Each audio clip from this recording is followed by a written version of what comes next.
When this woman saw that her son was coming towards her with a man who looked exactly like a wanted criminal, she got scared. Before she could do anything, the man grabbed her son's neck and slowly threatened, "He has offered to give me a lift. This is necessary." The woman looked around and saw that blood was flowing from the man's ears. To save her son, she decided that she would do whatever the man said. On the way home, she remembered a news report in which it was said that a murderer has escaped from jail.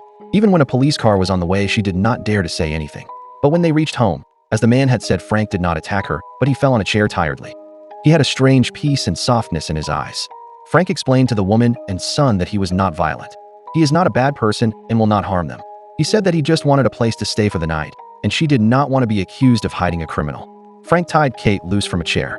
His hands were so soft as if he was afraid of hurting her. Perhaps in return for this favor, she let him stay. Then Frank went to the kitchen and cooked for them. Because Kate was tied up, he would blow every bite to cool it down and then feed her with a spoon. Seeing his soft attitude, it was difficult to believe that this man was a murderer. When night fell, Frank opened Kate. He was thinking of leaving, but then the police car sounded from outside, and he had to stop. The next morning, Frank got up early and made breakfast for Kate again. This time, Kate herself came with a rope and said, "Now there is no need for this. But if anyone ever has to say that I tied you, you will not lie," Frank says. Seeing Frank's calm nature, Kate's heart began to soften a little.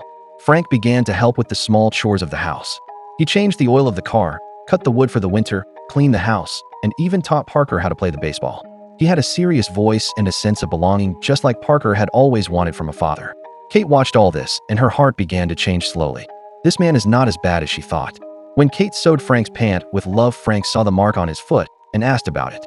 But before Kate could answer, someone knocked the door. Frank immediately pulled Kate down and covered her. "I'm sure you won't say anything in fear."